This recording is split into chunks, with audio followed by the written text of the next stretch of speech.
This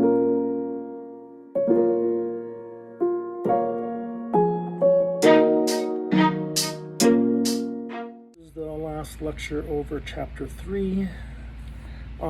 So one concept in that chapter is covered is what are known as bicyclic ring systems.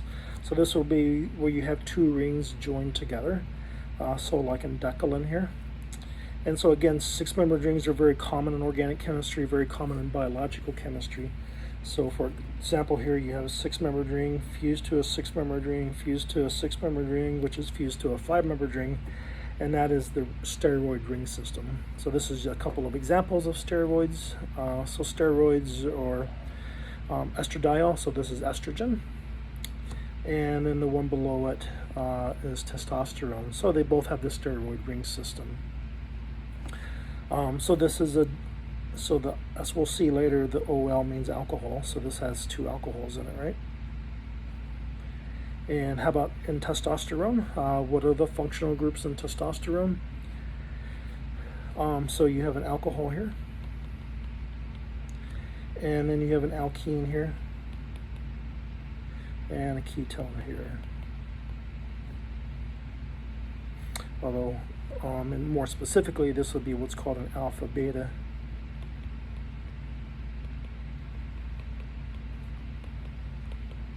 An alpha beta unsaturated ketone because you have a C double bond O, and next to it you have a carbon double bond.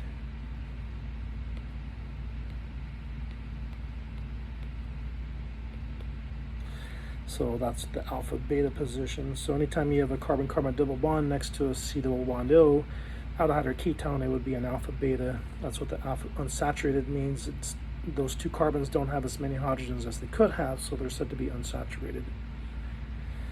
Okay, or you see six-membered ring systems in sugars, for example, with an oxygen as part of the ring. So it doesn't have to be just carbons in the ring. You can have oxygens and nitrogens in rings and organic compounds as well. So we'll look at the basics of how to name bicyclic ring systems. So this would be where the rings are fused at.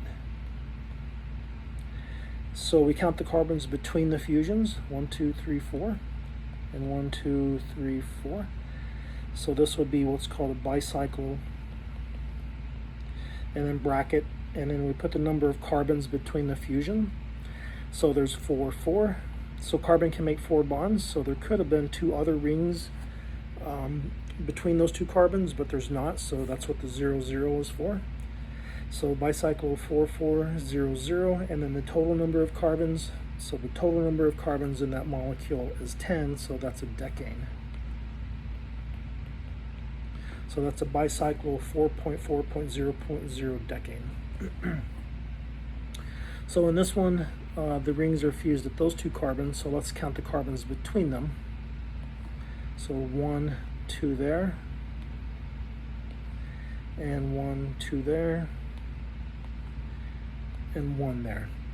So we could go this way between the fusions and we run into 2 carbons, or this way between the fusions and run into 2 carbons, or we could go over the top and run into 1 carbon. So even though there's 3 rings there, it's still called bicycle. And then we have a 2 carbon ring system going to the right, 2 carbon ring system, 2 carbons between the fusions going to the left, and 1 carbon over the top.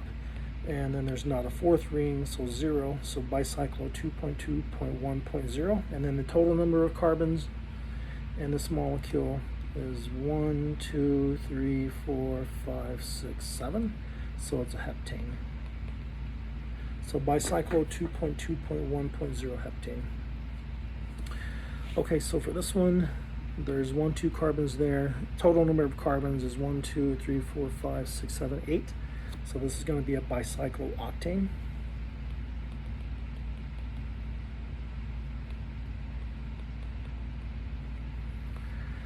And then the number of carbons between the rings, there's 1, 2, 3 there.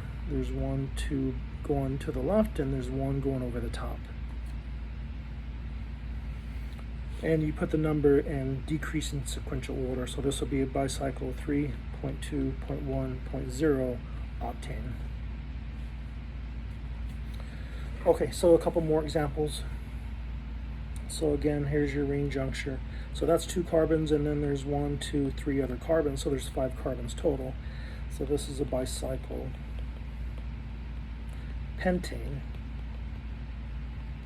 And then the numbers would be, there's 1 carbon there between the rings, between the fusions, 1 carbon there, 1 carbon there, so this would be 1.1.1.0 pentane, or also sometimes called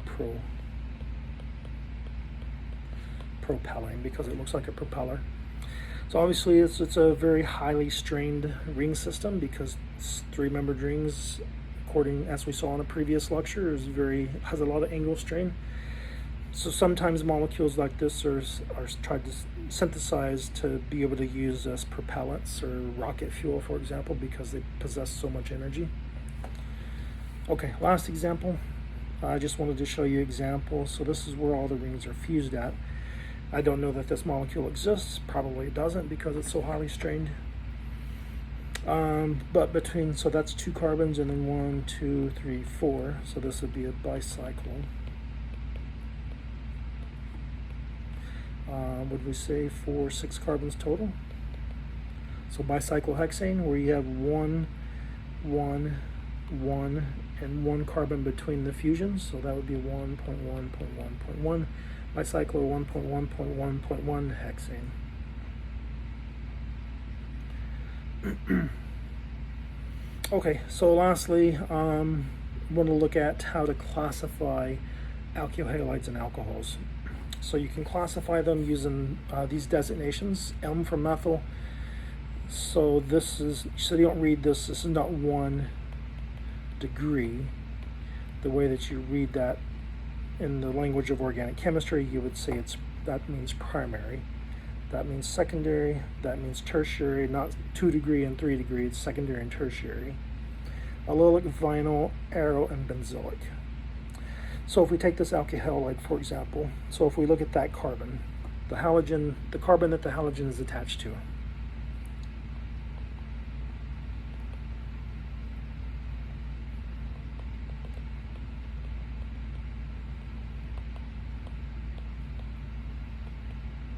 has 1 carbon attached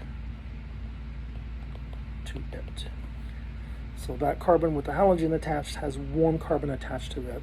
So that is said to be a primary carbon.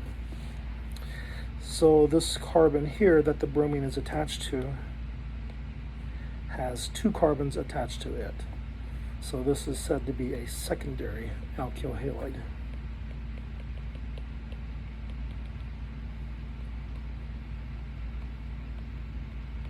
Or a secondary carbon, because it's got 2 other carbons attached to it.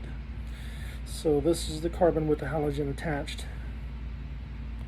And it has, that's a methyl there, right? 1, 2, 3 other carbons attached to it. So that is a tertiary center, or a tertiary alkyl halide. This one, so that's the carbon that the iodine is attached to, and it doesn't have any other carbons attached to it. So this is a methyl halide. Okay, so what about these other designations? So this means 1C away from a CC carbon double bond carbon, and this means attached to a carbon double bond carbon. So this chlorine is attached to a carbon-carbon double bond. So this then is a vinyl chloride. But you can also classify it as being primary, secondary, or tertiary. So that carbon that the chlorine is attached to has 2 other carbons attached to it, so it is secondary and vinyl. So for this one, so that's the carbon that the OH, so it doesn't have to be halides, it can be alcohols as well. So that carbon that the OH is attached to has 2 other carbons attached to it. So that is said to be a secondary carbon, and it's also allylic.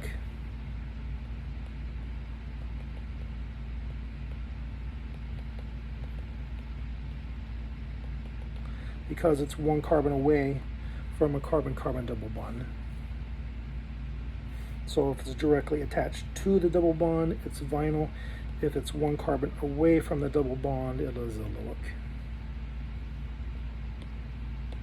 Okay, so this one, that's the carbon that the bromine is attached to. And that carbon has one other carbon attached to it. That's a bad choice of color. So this is a primary carbon.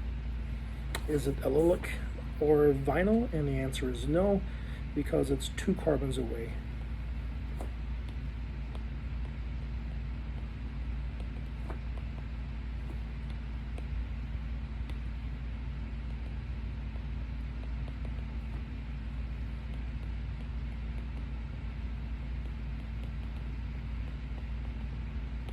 So it's nothing, it's just primary, that's it. Okay, so if it's attached,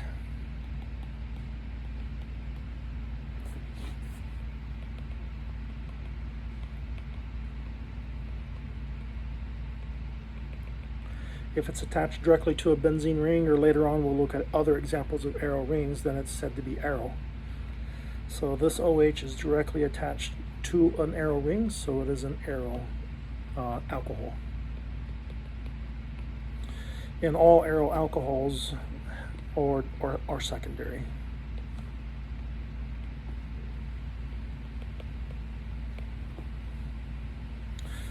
Okay, so how about this one? So that chlorine, so that is not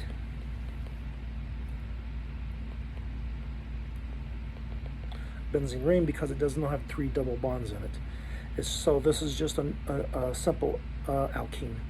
So this is just vinyl. And it has, in that carbon, it has two other carbons attached to it, so it is secondary and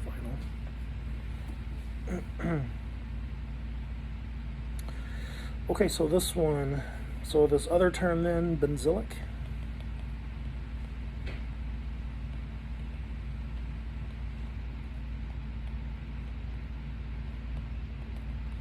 Is if it's one carbon away from a benzene ring. Okay, so this is one carbon away from a benzene ring, so it is benzylic. And furthermore, that carbon's got 1, 2, 3 carbons attached to it, so it is also tertiary. So that is a tertiary and benzylic alkyl iodide. Okay, so let's classify these last 5. 1, 2, 3, 4, 5. So how would you classify that alcohol? First of all, is it primary, secondary, tertiary?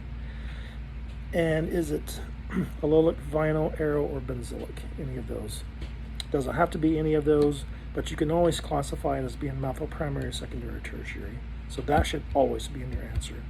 Whether it's allylic, vinyl, aryl, or benzylic depends on what else is in the molecule. Okay, so that OH is attached to that carbon, so count the number of carbons attached to it. So 1, 2, 3, so it's tertiary. And one of those that you circled is an alkene, so it is also allylic. It's one carbon away from a carbon-carbon double bond. Okay, so this one is aryl. Right, this is estradiol, so this is estrogen. So that alcohol is aryl, it's directly attached to an aromatic ring, and it's also, all aryl has to be, by definition, also secondary. And in this alcohol, so this is that alcohol, that carbon has 2 carbons attached to it, so it is a secondary alcohol.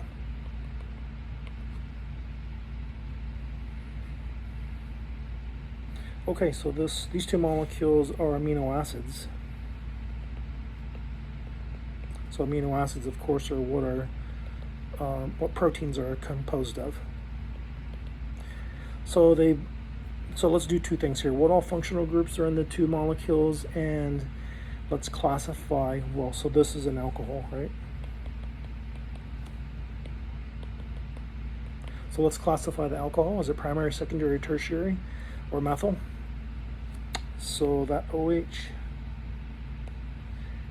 So it's attached to that carbon, and that carbon has one carbon attached to it, so it is a primary alcohol. So this is the OH, the carbon that OH is attached to, and that carbon has two carbons attached to it, so that is a secondary alcohol. And what are the other functional groups? That would be an amine, and this would be a carboxylic acid, hence the name amino acid. And so here, of course, you have an amine, and you have, so these two amino acids have amines, carboxylic acids, and alcohols in them. Okay, so lastly, this molecule is one that I take. If I have allergies, it's antihistamine. This is what's known as chlortrimeton, or you see it in Walmart in a box called Chlortabs. First of all, what functional groups are in the molecule? Well, this would be an amine, and this would be an amine. And here you have an aryl, because that's an aryl ring. And so that would be, so if we classify that chloride, it would be an aryl. Aryl chloride, since it's attached to a benzene ring. Okay, so that's how you classify alcohols and alkyl halides. Hopefully that made sense. You'll need this in later chapters once we start talking about reactions of alcohols and alkyl halides.